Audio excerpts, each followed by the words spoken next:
मनुष्य जब तक प्रभु से अपना संबंध वास्तविक हृदय से स्वीकार नहीं करता तब तक अनन्य चिंतन नहीं होता। एक एक बात अमृत जैसी है।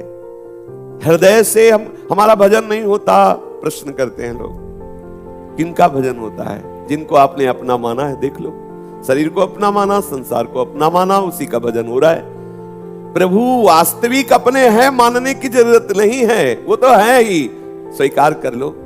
एक होता है कि है नहीं पर मान लेते हैं, ये तो है ही, तुमने स्वीकृति गलत कर ली इसलिए तुम्हारा भजन बाधित हो रहा, नहीं अखंड भजन होने लगे।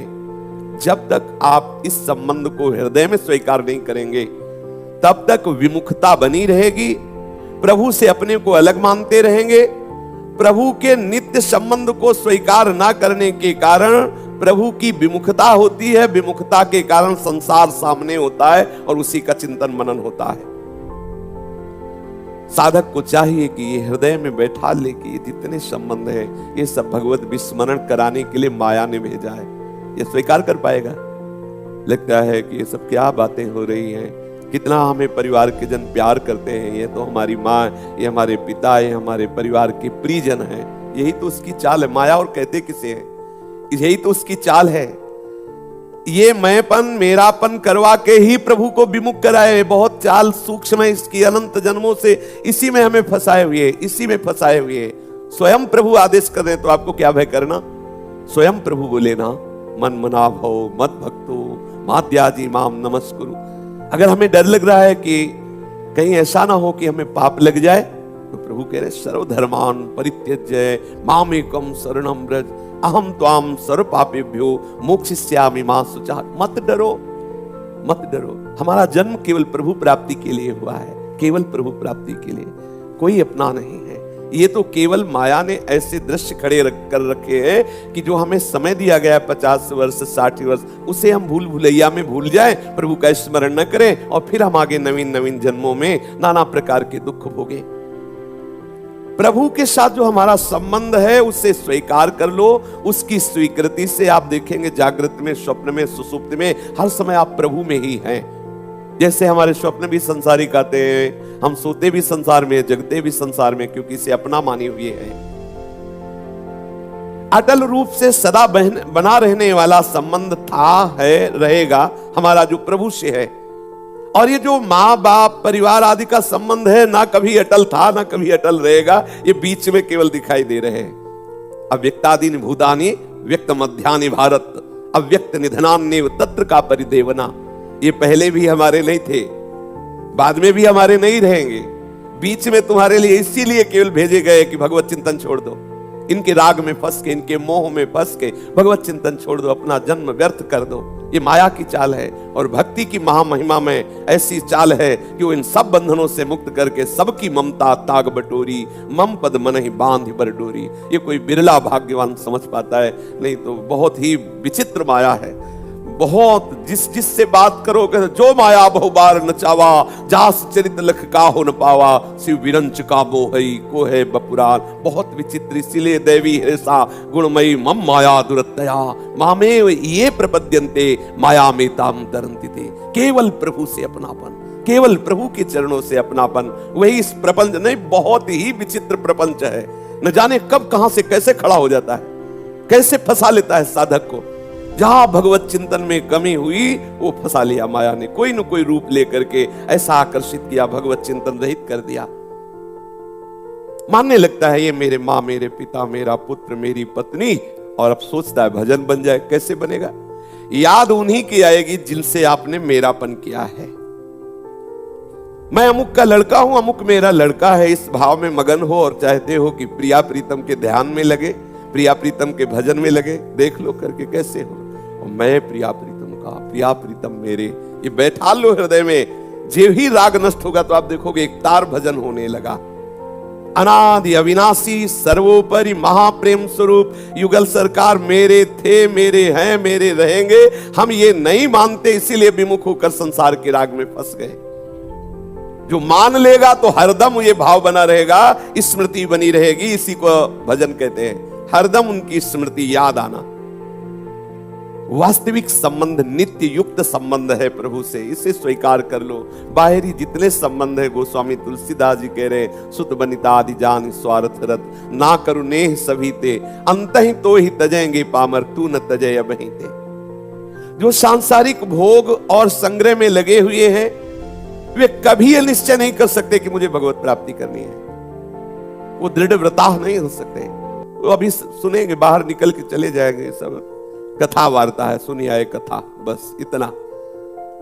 और बहुत और कृपा हुई तो कोई ऐसा प्रश्न करेंगे संसारिक, ये कैसे पूर्ण हो, वो कैसे पूर्ण हो, या थोड़ा भजन संबंधी। लेकिन दृढ़ व्रता नहीं हो सकते। दृढ़ व्रता, मेरा जीवन प्रभु के लिए, मेरे प्रीतम प्रभु। आप बस जन्म मरण के चक्र में नहीं फंसना, आप तो प्रियालाल के प्रेम में डूब। ये दृढ़ व्रता, ये निश्चय नहीं कर पाते। जो राग में फंसे हुए जन है, ये निश्चय नहीं कर पाते। ये निश्चय होना बहुत बड़ी उपलब्धि है। जिस उपासक के हृदय में निश्चय हो गया ना, अब मुझे भगवत प्राप्ति करनी है, मुझे प्रिया प्रीतम से मिलना, बहुत बड़ी उपलब्धि है। ये हम वाणी से बोल देते हैं कि मुझे भगवत प्राप्ति करनी है, हृदय से नहीं। हृदय में आएगा तो फिर आग लग जाएगी। ये बात आते ही आग लग जाती है, चैन नहीं मिलता। कैसे बताएं, वो बड़ी विकलता रहती है उपासक के हृदय में। अच्छा, इसमें मिल जाने पर और विकलता बढ़ती है। तन मन के बिछुरे नहीं, चाह बढ़े दिल रेल। इसमें थोड़ी कि भाई मिल गए तो अब बस शांति हो गई, नहीं। मिले हुए भी और मिलने की चाह, देखते हुए भी और देखने की चाह, डूबे हुए पर और डूबने की चाह। क्योंकि प्रेम प्रतिक्षण वर्धमानम है, इसलिए कभी तृप्ति का अनुभव नहीं होता। महारस में निमग्न होते हुए भी वो उस महारस के लिए तड़पता रहता है। इसलिए भगवत रसिक रसिक की बातें, रसिक बिना को समझ सके ना। सांसारिक भोग और संग्रह की तरफ जिसकी वृत्ति है, वो ये निश्चय कर सके कि मुझे भगवत प्राप्ति करनी है, नहीं हो सकता, उससे नहीं हो सकता। इसलिए ये सांसारिक भोग, ये सांसारिक संबंध, ये सांसारिक राग ही मुझे प्रभु के मिलन में बाधा पहुंचा रहे, ये हृदय में बैठा लिए। ये जो हम कर्तव्य की बीच में बात ले आते हैं कि तो क्या हम अपने कर्तव्य का पालन न करें? तो कब कहा गया कर्तव्य का पालन न करो? कर्तव्य का पालन करो प्रभु की प्रसन्नता के लिए, प्रभु का स्मरण करते हुए। हो गया ना? ये जो आप राग किए हुए हो, अपना माने हुए हो, ये तुम्हारे कर्तव्य का पालन नहीं होने देगा, ये भगवत स्मरण नहीं होने देगा, ये तुम्हें भगवत प्राप्ति नहीं होने देगा। आप फिर मोह में फंस गए। वो कर्तव्य नहीं है। कर्तव्य क्या है? भगवत प्रसन्नता के लिए, भगवत आराधना के भाव से पूरे परिवार को आप खूब दुलार करो, भगवत प्रसन्नता के लिए। और भगवत स्मरण करते हुए देखो, आपका परिणाम देखो, भगवत प्राप्ति होगा। आपका परिणाम देखो, आनंद होगा। आप सम हो जाएंगे, द्वंद्वों पर विजय प्राप्त कर लेंगे। लेकिन हम कर्तव्य की बात करते हैं और अपनी स्वार्थ बुद्धि, वासना बुद्धि, मोह बुद्धि से हम फंसते चले जाते हैं। क्या फंसना कर्तव्य है? मनुष्य जीवन तो साधन धाम, मोक्ष कर द्वारा क्या हम मुक्त हो रहे हैं? आप देखो, प्रतिपल हम बंधते जा रहे हैं या मुक्त होते जा रहे हैं? अगर बंधते जा रहे हैं तो सिद्धांत गलत है ना। और अगर आप विश्राम भूमि की तरफ जा रहे हैं, आपके ऊपर द्वंद्वों का प्रभाव नहीं पड़ रहा है, निरंतर भजन चल रहा है, तो खुद हृदय प्रमाण है। हृदय प्रमाण है, आपको बताएगा कि आप मुक्तता की तरफ जा रहे हैं या बंधन की तरफ जा रहे हैं, आप प्रीति की तरफ जा रहे हैं या राग की तरफ जा रहे हैं, आप दृढ़ व्रती होकर के प्रियालाल के अनुराग रस के मार्ग में जा रहे हैं या दृढ़ व्रती होकर भोगों की तरफ। बस मुझे ये भोग मिल जाए, मुझे ये विषय मिल जाए, मेरा ये काम बन जाए, इसमें है आप दृढ़ व्रती। भजन की दृढ़ व्रती थोड़ी है। तो आप अंदर से देखिए, ये साधना, ये उपासना अंदर अपने को सुधारने के लिए। हम क्या करते हैं, जो बात सुनते हैं वो दूसरों पर प्रयोग करने लगते हैं। ये अज्ञान है। दूसरों पर प्रयोग करने के लिए सत्संग नहीं होता, सिर्फ अपने हृदय को सुधारने के लिए होता है। ये निश्चय कर लेना कि इस जीवन में अब हमारे को भगवत प्राप्ति करनी है। ऐसा निश्चय जो कभी किसी भी स्थिति में विचलित ना हो, केवल उद्देश्य पर दृष्टि रहे हर कार्य करते हुए। निश्चय में अदृढ़ता आ जाए, सांसारिक कोई भी व्यक्ति, वस्तु, स्थान हमारे निश्चय को टाल ना सके, ऐसा दृढ़ वृत्ति निरंतर भजन करता है। जैसे सांसारिक मनुष्य कुटुंब का पालन करता है ममता पूर्वक, कितना रुपया इकट्ठा हो जाए, कितनी भोग सामग्री इकट्ठा हो जाए, वो इसी विचार में रहता है, लोभ पूर्वक। ऐसे ही भक्त रहता है, कितना नाम जप कर ले, कितनी बार प्रभु की लीलाओं का और गायन करें, वाणी पाठ, कितना हम भजन करें, ये उसके अंदर लोभ रहता है। जो दृढ़ व्रती होता है ना, उसके अंदर ऐसा लोभ होता है। जो संसार का रागी होता है ना, उसके अंदर ऐसा लोभ होता है, खूब भोग सामग्री आ जाए, रुपया आ जाए, ऐसा। और जो भजन मार्ग का पथिक होता है, अपने हृदय को जांचना इसमें, उसके अंदर लोभ होता है, और नाम जप कर लूं, और पाठ करो, और रात में जग कर भजन करूं, कोई जान न पावे, ऐसा भजन। लगन पूर्वक, लोभ पूर्वक भजन करना। अभी हम लोभ पूर्वक भजन नहीं करते, भजन का लोभ नहीं जागृत हुआ है, अभी विषय भोगों का लोभ है। ये मान सम्मान बहुत जहर है, बहुत बड़ा जहर है। वाणी में पढ़ने से नहीं समझ में आता, बहुत बड़ा जहर है। जब कभी जीवन में परिस्थिति ऐसी आती तब समझ में आता है। सम्मानम कल्याति घोर गर्लम, प्रभु का विस्मरण करा देने की ये आखिरी चोट होती है उपासक पर। मान, कीर्ति, सम्मान, ये बचना चाहिए। ये प्रणाम नमस्कार, ये हमें जो बाहर से मिलते हैं उससे स्वीकार करते हैं, इससे फिर पुनः वो हम जागृत हो जाता है और हमारा भजन मार्ग रुक जाता है। हमें लुभायमान होना है प्रभु पर, अपने पर नहीं, अपने सद्गुणों को नहीं। ये प्रभु के द्वारा प्रदत्त सद्गुण है। बड़ी विपरीत दशा आ जाती है मान से, सम्मान से बड़ी विपरीत दशा आ जाती है। अपने को श्रेष्ठ साबित करने के लिए पाखंड अंदर प्रवेश कर जाता है, दंभ प्रवेश कर जाता है, नाटकबाजी शुरू हो जाती है। बहुत विचित्र। बचना इस सम्मान से, ये आखिरी आक्रमण है माया का। जो इस कीर्ति, मान, सम्मान से अपने आप को बचा ले गया, वो महात्मा निश्चित भगवत रस का अनुभव कर लेता है। नहीं तो ये आखिरी ये घाटी है, इसमें गिरा देता है, बड़े बड़ों को गिरा देता है मान सम्मान आदि में। हमारे अंदर लोभ जग जाए यदि भजन का, प्रणाम नमस्कार ये अच्छा नहीं लगेगा। भजन की लगन, भजन का लोभ, जैसे एक विषयी पुरुष को धन की लगन, भोग संग्रह की लगन लगती है, ऐसे हमें भजन की लगे। प्रेम पूर्वक प्रभु का नाम सुमिरन करते हुए, कभी नाम कीर्तन करते हुए, कभी पाठ करते हुए, कभी सेवा करते हुए हम एक निरंतरता बनाए रहें। देखो ध्यान दीजिए, जो नारद जी कह रहे हैं सर्वदा, वो निरंतरता बनाने के लिए कह रहे हैं। हम कभी नाम जप कर रहे हैं, कभी वाणी पाठ कर रहे हैं, कभी ठाकुर सेवा कर रहे हैं, कभी सत्संग सुन रहे हैं, कभी दर्शन। एक निरंतरता हमारी दिनचर्या में आए। कोई भी मिनट ऐसा ना हो जो उस निरंतरता को तोड़ने वाला हो। जरा विचार करो, आपकी दिनचर्या में निरंतरता है? जब से आप सो के उठते हैं और जब आप शयन को जाते हैं, इतने में बीच में निरंतरता है आपका? खाते पीते चलते उठते बैठते क्रिया करते सोते जागते, निरंतरता है? इसको देखिए। उस निरंतरता में बाधा क्या है उसको देखिए। जो बाधा है क्यों बर्दाश्त कर रहे हो देखिए। क्या वो शास्त्र आज्ञा सम्मत है? क्या वो गुरुदेव की आज्ञा के अंतर्गत है? यदि नहीं तो उसे बर्दाश्त क्यों कर रहे हो? ये बहुत जल्दी हमें मार्ग तय करना है, ज्यादा समय नहीं है। ये अगर बाधा स्वीकार करते हुए आगे हो जाएगा, ऐसा ये नहीं चलना। ये साधक कभी ना करे। ये जो हमारे अंदर कि आगे चल करके हो जाए, ये नहीं, अभी ठीक करना है अभी। फिर देखिए, सुबह से लेकर शयन तक आपकी दिनचर्या में कोई ऐसी बात है, कोई ऐसी चेष्टा है जो निरंतरता में बाधा पहुंचा रही हो? जांच कीजिए। यदि है तो क्या गुरुदेव की आज्ञा है? क्या शास्त्र की आज्ञा है? यदि नहीं तो आज अभी इसी क्षण उसको त्यागने का निश्चय करो। ज्यादा समय नहीं, लंबा मत खींचो। जो वस्तु, जो व्यक्ति, जो स्थान, जो विषय आपकी निरंतरता में बाधा पहुंचा रहा है, हमें हटना होगा। हमें अंदर से उसका राग त्यागना होगा।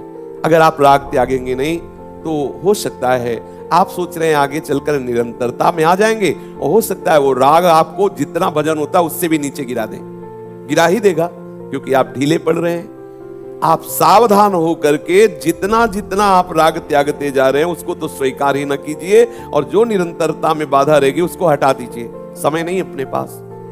सच्ची मानिए, बहुत आपको लगता है बड़े चैन से कट रहा, हाहाकार मचा है, माया का तूफान चल रहा है, तुम्हें नहीं दिखाई दे रहा है, वो केवल आपके समय को नष्ट किया जा रहा है। आप जल्दी से जल्दी मुक्त हो जाइए, जल्दी से जल्दी भगवत अनुराग में डूबिए। कोई यहाँ साथी नहीं है, किसी की तरफ मत हेरो कि ये साथ आ जाए तो हम आगे बढ़े। नहीं नहीं, तुम आगे बढ़ो, उसको प्रभु देख लेंगे। अगर आपको ऐसा लगता है तो आप मार्ग भले बता दीजिए, पर आप खड़े मत होइए, नहीं तो आपका मार्ग रुक रहा है। चलते चलते बता दीजिए और आप चलिए, क्योंकि ये इतना समय नहीं कि आप खड़े होकर किसी को बताएं। बहुत ये आंतरिक वेदना युक्त हम आपको बात कह रहे हैं, अंदर की दर्द भरी बात कह रहे हैं, बिल्कुल चूकिएगा नहीं।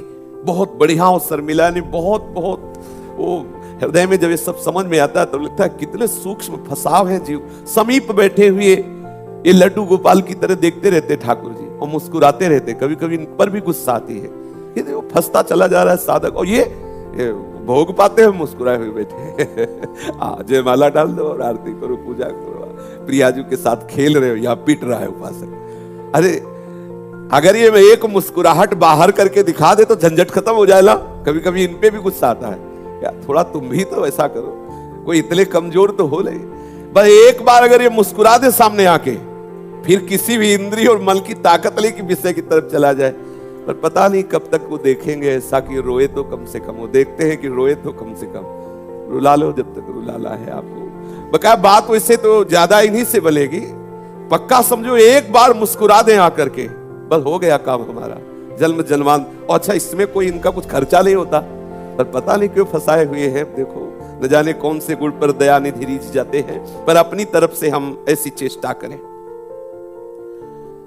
हम वाणी संबंधी भगवत स्तोत्र भगवत लीला गायन करें, नाम जप करें, शरीर संबंधी चेष्टा भगवत प्रसन्नता के लिए करें, और प्रभु को नमस्कार करने का नियम ले लें। ये बड़ी सूक्ष्मता है।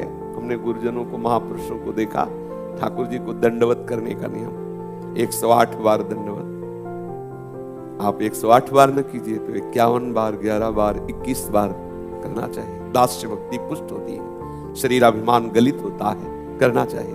जरा विचार करो, कई बार सत्संग में हुआ होगा, कै दंडवत करते हो ठाकुर जी की, गुरु जी की, जो आपके सिंहासन में विराजमान है। सेवा करके 4 परिक्रमा करके एक नियम ले लो। 11 हमने देखा श्रीधर बाबा को, शरीर काम नहीं कर रहा था, वयोवृद्ध था, 2 लोगों को बोलते थे पकड़ो, दंडवत करते, फिर उठते, फिर दंडवत करते, फिर उनको पकड़ के उठा। वो अपने नियम जो पुराने संत महात्मा हुए नियम के दृढ़ पक्के रहते थे। अपने क्या नियम, ओहो आश्चर्य।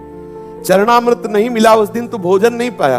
क्या आपको याद आती है कि आप अपने ठाकुर जी का चरणामृत पिए बिना आप चाय ना पिए, आप भोजन ना खाएं? आप ऐसा नियम लिए? कहां वैष्णवता है?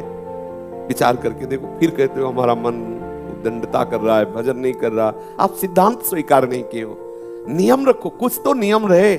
जब तक ठाकुर का चरणामृत उनके चरण में चढ़ी हुई तुलसी जिह्वा पे नहीं जाएगी तब तक हम भोजन नहीं करेंगे, हम चाय नहीं पिएंगे, हम नाश्ता नहीं करेंगे। पहले अपने ठाकुर का चरणामृत। अगर ऐसा लगता है कि आप थोड़ा विलंब से श्रृंगार करते हैं स्नान आदि ठाकुर जी का, तो आप पहले दिन का रखे रहे। बिना चरणामृत लिए आपकी कोई भी खान पान की दिनचर्या नहीं होनी चाहिए। प्रसाद दवी जिव्याम ठाकुर का चरणामृत। अगर शरीर आपका काम कर रहा है तो आप नियम लीजिए। मान लो स्थिर शरीर है तो आप पंचांग का नियम लीजिए। आप खड़े हुए पंचांग प्रणाम किए, फिर हाथ जोड़ करके मंत्र स्मरण किया, फिर पंचांग प्रणाम किया, फिर खड़े हुए, फिर मंत्र जपा, फिर प्रणाम किया। 11, 21 तो देखो आपको आपके अंदर रोना आने लगेगा, दैन्यता आ जाएगी, आपका हृदय विकल होने लगेगा। ये बहुत बड़ी भक्ति है, इससे ना खिलवाड़ ना समझो। वृंदावन को प्रणाम करना, गुरुदेव को प्रणाम करना, श्री प्रिया प्रीतम को प्रणाम, नियम लेना चाहिए। 21 दंडवत, 51 दंडवत, शरीर भी स्वस्थ रहेगा और हमारी आराधना भी बन जाएगी। करना चाहिए।